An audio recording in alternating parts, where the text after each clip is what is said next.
नमः संस्कृताय मित्रों, कैसे हैं आप। विश्वास है कि आप लोग स्वस्थ होंगे, मस्त होंगे और अपनी परीक्षाओं की तैयारियों में विधिवत व्यस्त होंगे। नमस्कार, मैं हूं मनोज पांडे। आप देख रहे हैं मंगलम मंत्रा चैनल। आज हम लोग रघुवंश महाकाव्यम, जो महाकवि कालिदास द्वारा रचित है, उसके रघुवंश के द्वितीय सर्ग का 5वें श्लोक का हम लोग आज इस वीडियो में अध्ययन करेंगे। इसके पहले हम लोगों ने तीसरे और चौथे श्लोकों को देखा, जिसमें तीसरा श्लोक ये रहा, निवर्ते राजा दयिताम दयालु ताम सौरभेयीं सुरभियशोभिः पयोधरी भूत चतु समुद्राम जुगोप गोरूप धरामि मोर्मीम। ये आपका तीसरा श्लोक रहा रघुवंश के द्वितीय सर्ग का। इसमें तीसरे श्लोक में महाराजा दिलीप अपनी पत्नी को, महारानी सुदक्षिणा को निवर्त कर देते हैं, लौटा देते हैं। उसके बाद चौथे श्लोक में हमने पढ़ा, चौथा श्लोक पढ़ा, व्रतायते नानुचरेण धेनो न सेधिशेषो अप्यनुयायी वर्गः न चानतस्तस्य शरीर रक्षा स्ववीर गुप्ता हि मनो प्रसूति स्ववीर गुप्ता हि मनो प्रसूति। ये हम लोगों ने चौथे श्लोक में पढ़ा कि जो शेष अनुयायी वर्ग थे उनको भी महाराज दिलीप वापस कर देते हैं, निषेध कर देते हैं, मना कर देते हैं। उन सेवक वर्ग को भी अपने पीछे आने के लिए मना कर देते हैं, ठीक है, क्योंकि धेनु का व्रत महाराज दिलीप लिए हैं। ठीक, अब हम लोग पांचवें श्लोक का अध्ययन करेंगे।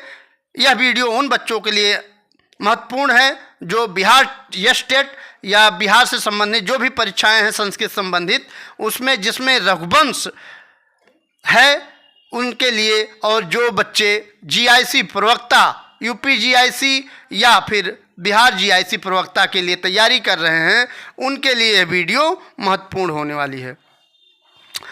तो आइए देखते हैं श्लोक नंबर 5वां।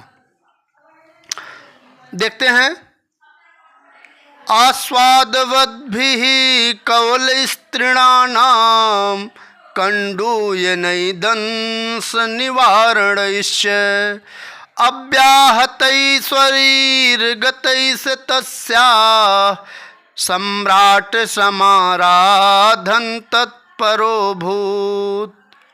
पुनः देखते हैं, आस्वादवद्भिः कवलस्त्रीणानां कण्डूयनैदंस निवारणैश्च अव्याहतैश्वरीर्गतैः तस्याः सम्राट समाराधन तत्परोऽभूत्।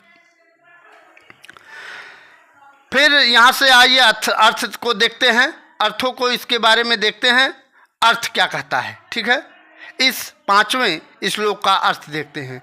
तो यहाँ से देखते हैं, तीसरे लाइन में यहाँ स है, स अर्थात सह, ठीक है, सह मीन्स वह, अर्थात सह सम्राट, सह सम्राट अर्थात राजा दिलीप। सह सम्राट, सह मीन्स वह, सम्राट मतलब राजा दिलीप का बोध हो रहा है। ठीक है, फिर तस्याह, उनके किसके, नंदिनी धेनु, ठीक है, उसके अर्थात नंदिनी के, समाराधन तत्परो अभूत, समाराधन सेवा में, तत्पर अभूत मिस हो गए। कहने का अर्थ है कि सह सम्राट तस्याह समाराधन तत्परो अभूत। ठीक है, यहाँ से पहले हम लोग देखते हैं। तो वह सह मीन्स कौन, सह मतलब वह राजा दिलीप जो सम्राट हैं, वह सम्राट राजा दिलीप, तस्याह उस नंदिनी गाय के या उसके, समाराधन तत्परो अभूत, समाराधन मतलब सेवा में, समाराधन मतलब सेवा में तत्परो मतलब तत्पर, अभूत में हो गए। ठीक है, नंदिनी गाय की सेवा में क्या हो गए, सेवा में तत्पर हो गए। ठीक, कैसे सेवा कर रहे हैं, तो यहाँ है पहले लाइन में फिर आ जाइए, आस्वाद भी कौल तृणानाम। तो तृणानाम मतलब घासों, घास, तो घासों के, यहाँ तृणानाम घास कैसी है, तो आस्वाद भी है, आस्वाद भी तृणानाम, आस्वाद भी तृणानाम या तृणानाम आस्वाद भी कवलई। ठीक है, तृणानाम घासों के स्वादिष्ट, आस्वाद भी मीन्स स्वादिष्ट, स्वादिष्ट होता है। ठीक है, तो तृणानाम घासों के स्वादिष्ट कवलई मतलब कौर के द्वारा, यहाँ तृतीया है, कवलई में तृतीया है। ठीक है, घासों के स्वादिष्ट कौर के द्वारा क्या किए, खिला रहे हैं, कौर को क्या कर रहे हैं, खिला रहे हैं, सेवा कर रहे हैं। ठीक है, यहाँ फिर से देखिए, तृणानाम आस्वाद भी कौलई। ठीक है, सह सम्राट तस्य समाराधन तत्परो अभूत। ठीक है, अर्थात घासों को, घासों के स्वादिष्ट कौरों से, यहाँ कौल, कौल ग्रास। ठीक है, खिलाने से क्या कर रहे हैं, कौन खिला रहा, सह। ठीक है, वह राजा जो सम्राट हैं, राजा दिलीप, तस्या उसके अर्थात नंदिनी को के, नंदिनी के समाराधन तत्परो अभूत, नंदिनी की सेवा में क्या हो गए, तत्पर हो गए, अभूत हो गए। ठीक है, उसके बाद क्या कर रहे हैं, दूसरे लाइन में आ जाइए, कंडूयनई दर्श निवारण। यहाँ क्या कर रहे हैं, कंडूयनई, कंडूयनई मतलब खुजलाना, उसके शरीर, यहाँ खुजलाने से क्या अर्थ है, उसके शरीर को क्या कर रहे हैं, कंडू नहीं कर रहे हैं, मतलब उसके शरीर को खुजला रहे हैं, खुजलाने से। उसके बाद डंस, यहाँ डंस है मैं डसा, डसा आज जो मच्छर आदि हैं उसको क्या कर रहे हैं, निवारणिश्च, च मीन्स और निवारण, और उसका निवारण भी कर रहे हैं, अर्थात जो डंस आदि उसके शरीर पर, उस नंदिनी गाय के शरीर पर डसा आदि मच्छर आदि हैं उसको उड़ा रहे हैं, निवारण कर रहे हैं। ठीक है, पहले क्या किए, पहले तो घासों को क्या किए, खिलाए, लेकिन घास कैसी थी, स्वादिष्ट घास थी। कैसी घास थी, स्वादिष्ट घास को खिलाया। ठीक है, स्वादिष्ट घास के कौरों को क्या किया, खिलाया। उसके बाद क्या किया, उनके शरीर को अर्थात नंदिनी धेनु के, नंदिनी गाय के शरीर को क्या किया, खुजलाया। उसके बाद जो डसा आदि मच्छर आदि थे उसको क्या किया, निवारण किया, उसको उड़ाया। ठीक है, इतना समझ गए, 3 लाइन समझ में आ गया।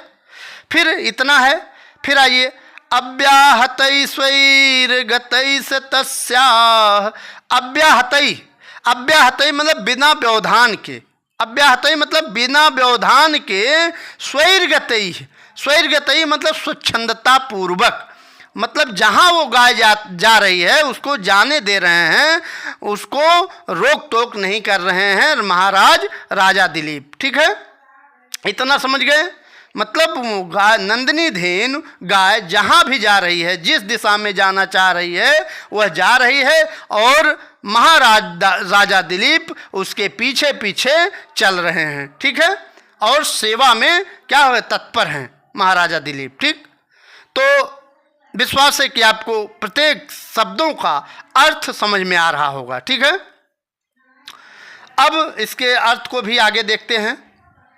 वही है, वह राजा दिलीप सह इनके लिए आया, वह सम्राट, सह सम्राट अर्थात वह राजा दिलीप घासों के लिए क्या आया है, तृणानाम, घासों के स्वादिष्ट, घास कैसी है, स्वादिष्ट है, स्वादिष्ट, अस्वाद भी मतलब स्वादिष्ट, कौर, कवलई, कौरों के द्वारा उसके शरीर के खुजलाने से, खुजलाने के लिए क्या आया है, कंडूयनई, कंडूयनई मतलब खुजलाना। ठीक है, उसके शरीर के खुजलाने से, शरीर पर से बन के कीट, जो कीट पतंगे आदि थी, डसा आदि थे, मच्छर आदि थे, उसको क्या किया, मशक आदि को के दूर करने से, तथा व्यवधान रहित, व्यवधान रहित मतलब यहाँ अव्याहतई से है, व्यवधान रहित अव्याहतैः स्वच्छंद और स्वैर्गतैः स्वच्छंद पूर्वक गमन कराने आदि से उस नंदनी गाय की सेवा में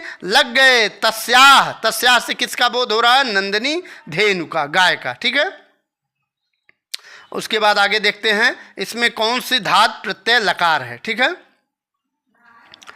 तो यहां देखते हैं, पूछ सकता है सम्राट में कौन सा उपसर्ग है, कौन सा धातु है, कौन सी प्रत्यय है और कौन सी लकार है, कौन सा लकार है, यह भी पूछ सकता है। ठीक है, तो इसमें सम उपसर्ग है।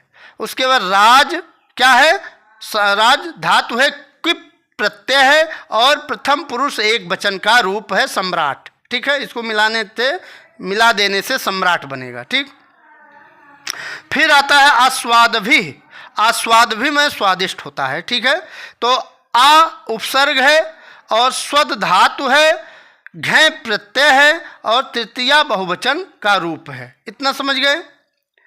उसके बाद कंडूयनई, कंडूयनई खुजलाना। ठीक है, कंडून और ल्युट प्रत्यय है। इसमें कौन सा प्रत्यय? कंडूयनई में कौन सा प्रत्यय है? ल्युट प्रत्यय है और यह भी तृतीयांत पद है, तृतीया का बहुवचन है। समझ गए इतना? आगे देखते हैं।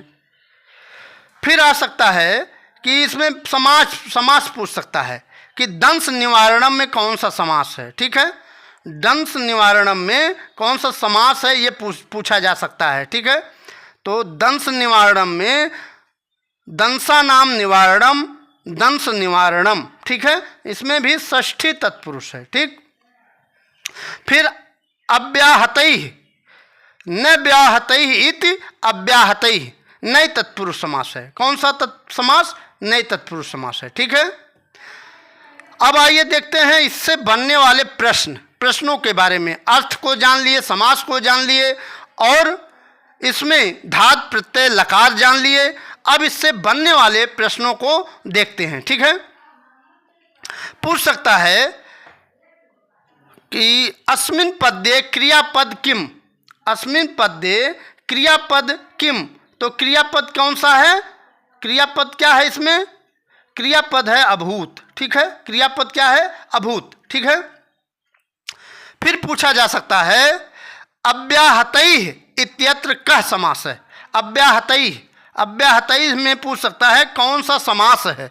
तो इसमें बता चुका हूं, नए तत्पुरुष समास है, न व्याहतैः इति अव्याहतैः। ठीक है, फिर पूछ सकता है अस्मिन् प्रसंगे सम्राट कस्य विशेषणम, सम्राट से सम्राट किसका विशेषण है?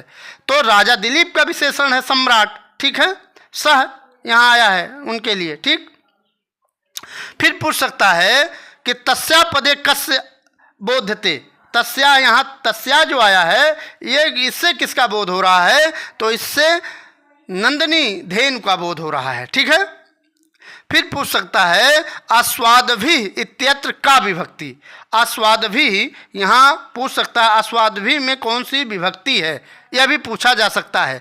ठीक है, तो इसमें आस्वादभी में तृतीया बहुवचन है। ठीक है, तृतीया बहुवचन है। ठीक है, तो ये सब रहे प्रश्न और उससे बनने वाले उत्तर।